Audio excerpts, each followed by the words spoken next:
is another Soul Food Sunday, and today I want to talk about a little word that we hate to use, especially as believers, as Christians, and it's the word gossip. And the question is it still gossip if it's true? Well, I think you probably already know, but yes, it is. And I want to look at one verse in particular, and it's in Ephesians 4:29. And I love this verse. And it says, "Let no corrupt word come out of your mouth, but what is good," and this is the part that's key, "what is good for necessary edification."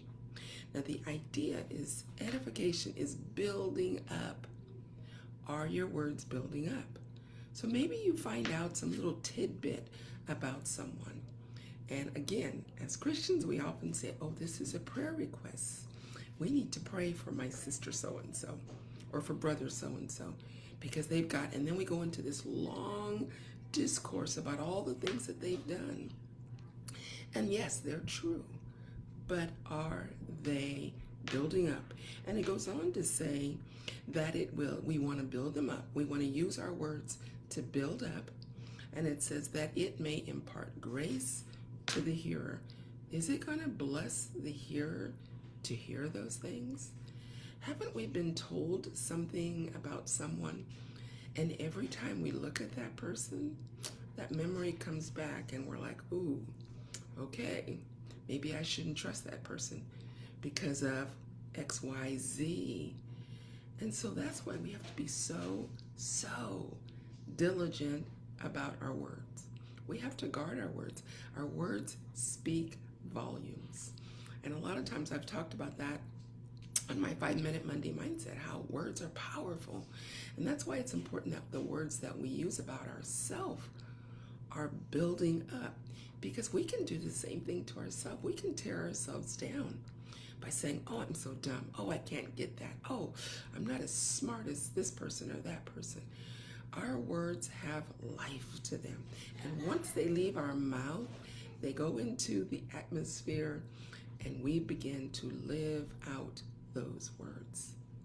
So let's guard our words. Let's make sure the words that we're using about someone else, about ourselves, are words that build up. Philippians 4:8 talks about, think on these things that are pure, that are good, that are holy, that are just, that are worthy of praise. Those are the words that we should be speaking. We've all heard, for example, how important it is to speak positive words to kids. And there's statistics that say for every one negative, you're going to need 10 positive to cancel out that negative.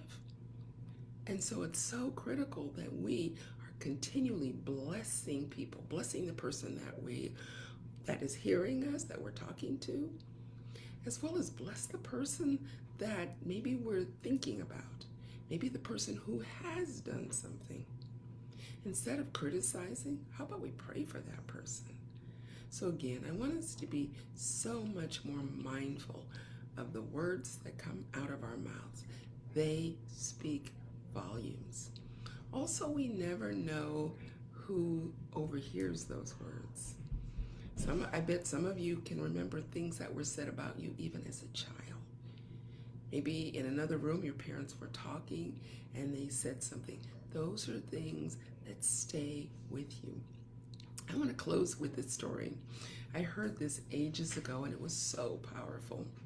But it was about a young man, and he was telling the story about this relationship he had with his grandmother. And he said that often when he would go to visit, she would pull him aside and she would talk about him and how amazing he was, and he was her favorite, and that he was just going to go and do amazing things. And she'd always end it with, but now don't tell your brother or your sisters because you're my favorite and you're so special. He lived up to that. He remembered those words. They were powerful words in his life. And when his grandmother died, they were all together, all the family. And so finally one said, I probably shouldn't share this, but Grandma thought I was her favorite. And of course, each one had been told the same thing. And they had all gone on to do amazing things because of words that were spoken over them and about them. So let's use our words. I have really been convicted about this lately. And so I'm sharing from my heart. I'm talking to me. But I have a suspicion that we all deal with this. Let's make sure we're using our words to build up, to bless others. Even if, they always say, even if you can't find anything, find that one tiny thing that's positive to say about someone. So go out, be a blessing this week, and we can change our world when we start using powerful, meaningful words. As we often say to kids, use your words. So adults, let's use our words. So come back tomorrow for another 5-minute Monday Mindset. Go out and be a blessing. And as always, God bless.